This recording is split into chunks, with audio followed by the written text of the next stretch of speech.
Hi, this is Greg Kilstrom. Welcome to Season 3 of The Agile World, where we discuss customer and employee experience, organizational and workforce transformation, and how business can adapt and continually improve in an agile age. The Agile World podcast is brought to you by TEKsystems, an industry leader in full-stack technology services, talent services, and real-world application. For more information, go to teksystems.com. To read more about the topics discussed in this show, you can go to my website at theagile.world and read my latest articles, or get a copy of my latest book, The Agile Workforce, now available on Amazon and other retailers. My name is Greg Kilstrom, and I'm co-founder and CEO of CareerGig and the host of the Agile World podcast. In all times, but especially in the midst of a global pandemic and financial meltdown, it takes guts to make big moves or even small ones. Today we're going to talk about Chutzpah and why it's critical to individuals and organizations. To help me discuss this topic, I'd like to welcome Mason Harris. First, welcome to the show, Mason, and why don't you tell me a little bit about your background? Sure, Greg. Thank you first for having me. My background, let's see.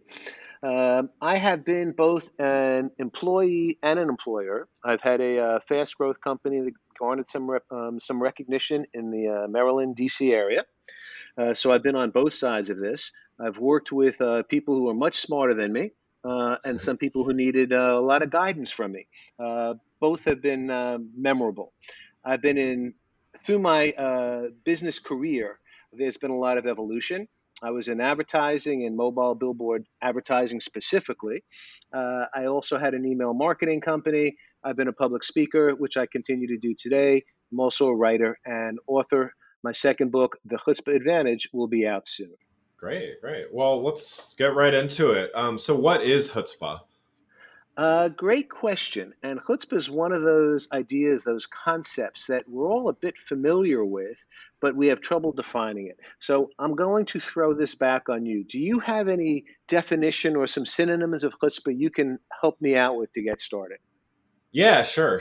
So, I think of it as having the guts, the perhaps audacity, or just the boldness to do something. And I'm from my standpoint, I'm not sure if that's boldness to do something good or good, bad, or indifferent, but it's more just the guts to kind of do what needs to be done. It's a great start. In my research, when you say boldness, guts, audacity, all of those words have been provided to me. All the research, the interviews I did, that comes up frequently. So I think you're closer than most people. Okay. Where there seems to be a lot of difficulty is people say, oh, chutzpah, I just have to be bold. Well, sadly, we can be bold and stupid at the same time, Fair enough. right? So, and we can be audacious and rude at the Right. same time. So it comes down to, as I've asked people, one, is chutzpah even good or bad? And there is a mix. Some people see the negative side of chutzpah. Some people see the positive side of chutzpah. I've uncovered easily over 30 synonyms or descriptions, including intestinal fortitude, Yeah. bravery, courage. And what I've done in my interviews is try to create a model that's both memorable and easy to follow, such that you don't say, oh, okay, now I get it, but it's not something that I can do. That's not where I'm headed with this. So my definition is primarily 8 behaviors and characteristics, each that's represented by a letter in the word chutzpah, that will make it easier for listeners, readers to implement in their own lives, but also for organizations. Nice. So what I'd like to do, if actually for your listeners, if they're interested in this, take out a sheet of paper and draw a circle. I'll give you about a couple of seconds to do this, but a sheet of paper and draw a circle. And Nice. now, I like the interactive exercise here. So yeah, let's do well, that just takes me back to art therapy too. So I get the it. benefit of both. So if you do that, now I'd like you to take that circle and divide it into 8 sections, almost like a pizza pie, Gotcha. and put the letters of chutzpah in each of those slices. So C, H, U, T, Z, P, A, H. And through this discussion, we'll get a chance to fill in as many of these, if not all of them, as we can. Nice, nice. Yeah, I'm following along here. So, Uh-huh. uh, awesome. So we'll give everybody Cool. a chance to catch up. Chutzpah are the slices in your pizza. And we'll get to those during the conversation. Yeah, sounds good. Yeah, so let's we'll keep moving here as people are doing that. So you mentioned personality and characteristics as well, but I'm wondering, is chutzpah something? Do some people just naturally have this? Is this something that can be learned? How does in your research and on this, how do you characterize it? Another good question, and I'm going to give you a definitive yes and no. So that gets us no progress in that answer. But let me ask you this. First of all, chutzpah, there are people that may be more inclined through personality to exhibit some of the behaviors, but every one of the behaviors, every one of the characteristics can be learned. Let me give you an example. If I was to say on a scale of 1 to 100, 100 being, wow, the most chutzpah-like person you've ever met, 1 being, nah, that's really not me. I have no chutzpah. Where would you put yourself? Me personally, let's say 75. Okay, so 75, I'm going to make an assumption here that you see it as mostly positive, because people who have a negative view of chutzpah usually go, oh, I'm probably right in the middle. They Yeah, may have I more. do see it as positive. Yeah, yeah. Good. Yeah. And it can have some negative sides as well. Just out of curiosity, out of college, where might you have put yourself on that same scale? Probably 25. Okay. So there's been a lot of experience over your career that you now realize benefits you. It's the kind of the old adage, boy, if I knew back then what I know now, there would have been no stopping me. So Right. some chutzpah comes with age for people, but not everybody. And that's where these 8 behaviors hopefully will help people decide, oh, I'm strong in that, but I'm not as strong on the others, on one of the other characteristics. Let me think about how I can add that to my life. Are there any particular experiences in your life that you can say shaped your thoughts or your career that you would describe as chutzpah? I mean, I think for me, it's been being an entrepreneur, and I've certainly had some successes, but you have to fail a lot to succeed a little, right? So, I think seeing some of those things that I could have done better, or that were really a matter of not being able to be decisive, um, tell someone bad news when it might have been, just some of those things. For many reasons, I get this is a whole therapy session probably that can go. That's another podcast probably, but I didn't come from a background of really saying things in a straightforward way, or not wanting to hurt people's feelings and all those kinds of things. And I think I realized over time that it can be more hurtful to someone to not tell them the truth, or who am I to think that I'm sparing someone being hurt by trying to manipulate things and make it sound better or whatever, versus just telling someone the truth. So I mean, I think for me a lot of it came from that. Everything you've described, by the way, shows the progression as people learn more and are open to new ideas. And one critical thing you spoke about being an entrepreneur, having to basically, there have been right decisions and wrong decisions. It all starts with taking the risk, with action. So let's get back to that pizza model for a second. The C in chutzpah. I'd like you to write down carpe diem. Okay. And carpe diem, most of us think of, oh, that's seize the moment, seize the day.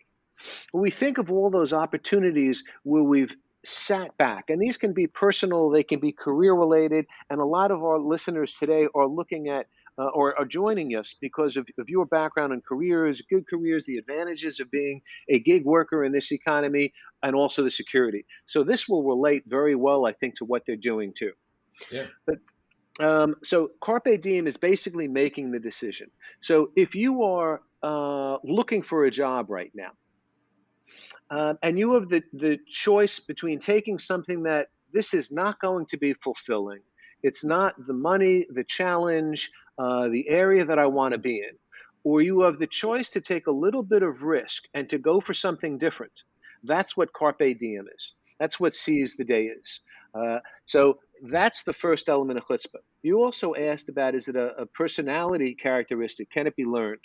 Let's think of something common for a lot of people in business. Many of us, particularly in sales, but in executive management as well, we take courses or we read books about negotiation. Yeah. Negotiation provides us, or a course would provide us with skills, responses, and understanding of the the processes in negotiation, how people's minds change over time, and how we can be more persuasive. Well, you can have multiple people in that class. At the end of the class, someone can decide, this was great. I'm going to use my negotiation class to become better in sales, maybe even start a company. Positive things, most likely. Someone else might say, well, this is good. I'm going to use my negotiation in a way that is unethical. Say, I'm going to become part of a drug distribution gang. Right. Right. And it actually, we think, well, Mason, that's kind of far fetched. Well, then read Chris. Well, there are a number of books that talk about negotiation. And if you go back to The Godfather, Right. negotiation was Right. very heavy handed. It's like, Right. you're going to do it my way. I'm going to make you an offer you can't refuse. Right. So Right. you can learn these skills and choose whether or not to use it for good, constructive chutzpah, or bad, what I call destructive chutzpah, which gets into the question, is it good or bad? Well, how about applying this to organizations and professional life and things like that? How can Chutzpah benefit organizations, even to understand the concepts and things like that? Sure. Okay. So individually, there are times potentially that we sit back, that because we've raised an idea in a meeting, for example, and other people knocked it down, that we become more hesitant to raise an idea at another time. Because who likes to be rejected or publicly humiliated, told that, this just doesn't work? We're Right. also not taught to come up with crazy ideas. It's kind of like, oh, come on, that's absurd. Yet sometimes it's the craziest of ideas that lead to the greatest success. Let's think uh, for a moment about Elon Musk and his background. A lot of people don't know. He was bullied as a kid. He clearly had a knack, a talent for math, and therefore computer programming that led to. And he wrote his first program when he was a teenager. He sold it for $500. And as a kid growing up in South Africa, that was a great start. Now, let's Yeah. think of some of the things he has done since then. Tesla, we know because that's the big brand out there. But there are other things. The Boring Company, the idea of creating these tunnels connecting cities. Or how about SpaceX? Whoever thought that a private company could actually compete with governments in putting people into space, to Yeah. being the transport delivery service? Well, all those came about because in his organizations, the crazy ideas are the ones that they laugh at and look at and then say, maybe it's not as crazy as you think. Maybe there is something here. Let's see. Yeah. Also, in terms of people and organizations, if there was a world without chutzpah, we'd all be paying retail. There's no doubt about that. There, Yeah. there'd be no discussion on that. There would also be no entrepreneurs. Okay, because why would anybody bother to try and think of a better solution? It's not Right. worth it. Right. Right?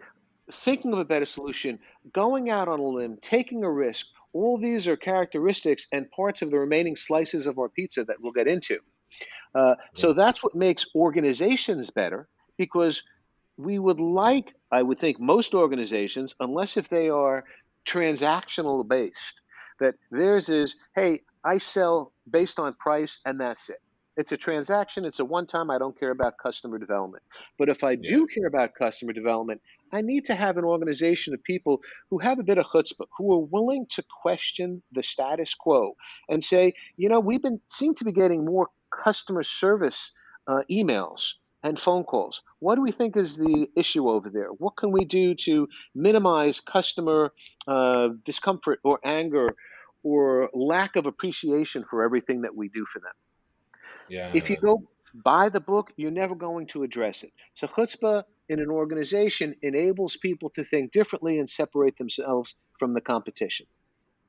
So So as how and does Oh, yeah, I was just gonna say, how does an organization then identify these people? There's not a place on a resume that has a chutzpah score, or there, or things like that. So, like, this it seems beneficial to have people, the things that you've described so far, and we'll get to in a minute as well. But how does an employer identify somebody, that might have some of these characteristics in a positive way?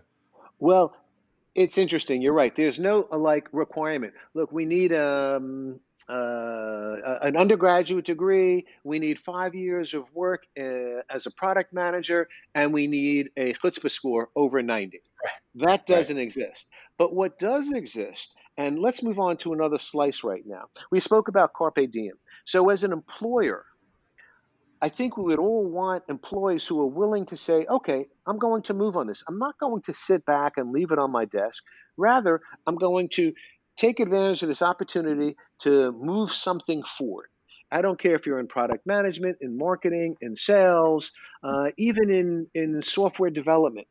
There's always that opportunity to move forward and make a difference as opposed to Yeah. putting it off. So you want somebody who takes initiative. That's the carpe Yeah. diem piece. Now you also want somebody who's not going to be dissuaded by a no. We all get rejection. Some people, as soon as they get that rejection, that's the end of it. They're not going any further. We can go Yeah. back to, sadly, my prom days and being rejected by the person I asked and thinking, that's it, my life is over. Okay. Fortunately, somebody asked me. So I managed to Hey, go. there you go. Look, Yeah. yes, exactly. So things work out. Unfortunately, that person had more chutzpah than I did. But Right. the the critical skill that an employee that employer, excuse me, would look for now, under the H in the chutzpah model, the first H, let's go with, because there are two H's, is handling objections. Okay. Objections are part of life. It's as simple as, I think I'm in the mood for dinner, for Italian tonight. Well, no, I don't want Italian. I'd like Chinese. But, we had Chinese 3 nights in a row. Objections are part of our social interactions, and they're also part of um, evaluating business ideas. So when we learn to handle objections, one, by anticipating what the objection might be beforehand, and therefore uh, addressing it before it even is raised, is a very strong tactic. Yeah. And two, by knowing that when an objection is raised, it's not an attack on us. The objection might make our idea stronger. The objection might make it more usable for a number of other people. So handling objections is something that an employer can see in an interview, Yeah. right? Yeah. You have people who come in looking for opportunities. What happens when you throw the first objection at them? Do they back down?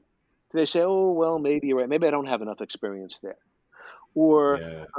or if you even say, "You're not really exactly what we're looking for," I'll tell you, as an employer, I would want somebody to say, "Well, I think I'm more than what you're looking for, because even though I don't have that, let me tell you the three other things I've done that are really important for this role." Yeah. So that would be a second one. Great. Great. So, I mean, this also feels timely to me, and everybody makes the uses the expression that things keep moving more quickly, and so on and so forth. But I think we've seen over the last year or so that things can change very rapidly and drastically, and not simply just um, continual acceleration. But how does this concept of chutzpah, why is it important right now in particular?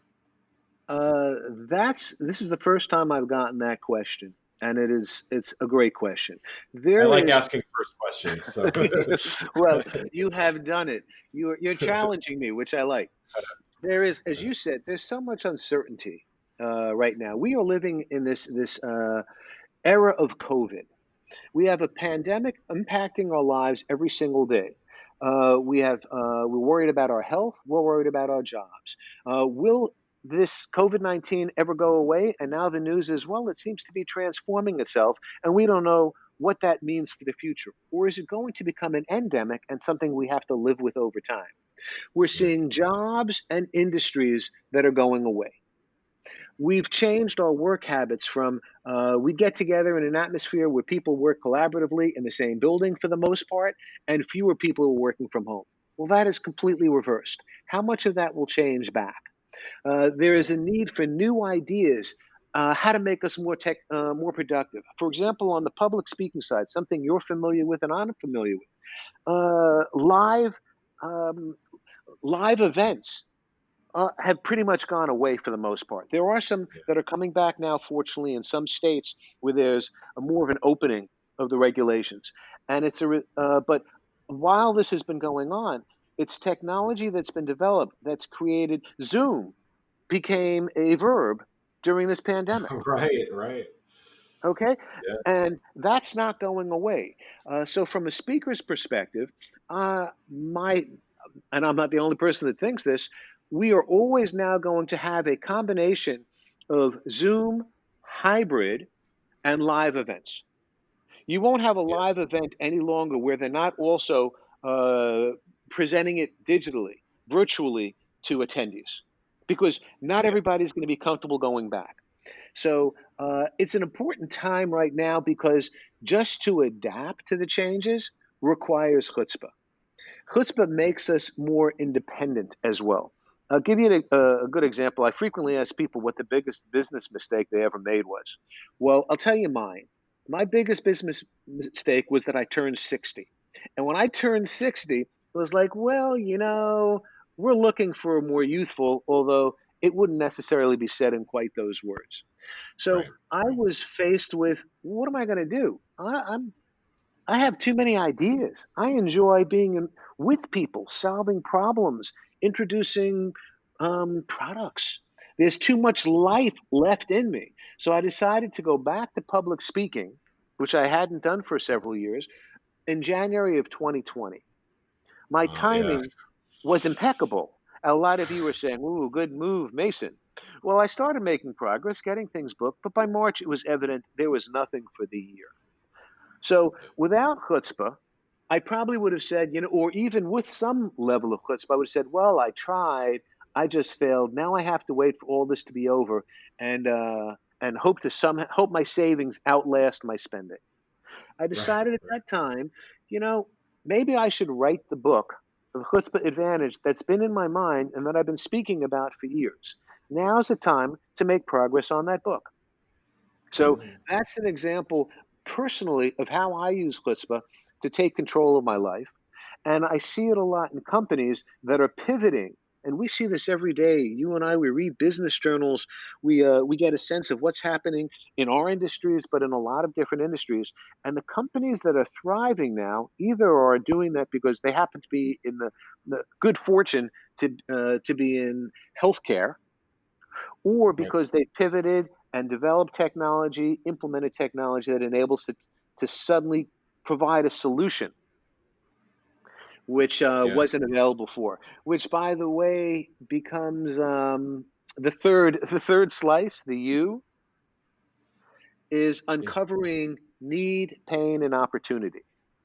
Somebody with chutzpah or an organization with chutzpah is always on the lookout for, hey, how do we solve a need better?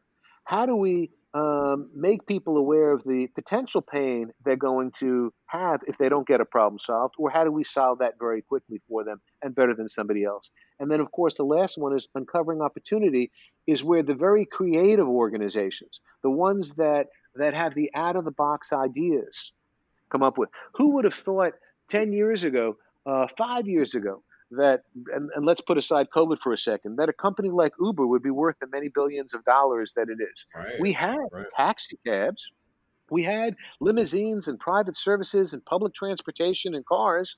So, what problem were they solving? Well, Yeah. what they did was they realized there was an opportunity for people to put aside all those other less reliable or comfortable transportation measures by having an app based transportation service that was available so you could go out with your friends And if you want to have a couple of drinks, you don't have to worry about it because you're not driving home. You're not looking for parking in a crowded city. So that's an example of uncovering opportunity and why it's under the U. Yeah, that's great. Well, yeah, we're. I wish we could get through the rest of the the letters here. We're running out of time here, but before we wrap up, let's talk a little specifically about your book, so listeners can get a good handle on that. What can readers get from it? What can they expect to learn, and where can they buy it? Well, it will be out on Amazon, both in a hardcover and Kindle version and other digital sites by April 1st. So Great. it's going to be out soon. They can learn about it there. Certainly, I love to speak to people. I'm starting this Chutzpah Coffee and Colleagues session, which will be an hour in the morning for companies that are just trying to get the teams motivated and thinking differently. So I can be brought in to handle those virtually because our offices are virtual now. But the idea Yeah. that, hey, we have something, you can bring people in. Here are the three C's: chutzpah, coffee, and colleagues, and let's talk about something new. And let's see how we can make that impact our success moving forward this week, this year, this lifetime, frankly. Those are Great. some Great. ways. Well, that's great. Well, yeah, Mason, thanks for joining, and definitely recommend everybody pick up the book when it's available. Is there a way for people to keep in touch with you? What's the best channel to follow to keep up with what you're doing? Sure, thank you. Obviously, I can be reached on LinkedIn. If you look for Mason Harris or the Chutzpah guy, that'll get you to me. My LinkedIn is linkedin.com /in/ Mason Harris listens /. Great. Great. So the listening piece is what got me to here. Uh, for those of you who are listening and really would love to fill in the rest of your pizza pie, email me at mason@thechutzpahguy, and I will send back to you the remaining slices and ideas That's that great. might get you thinking about it.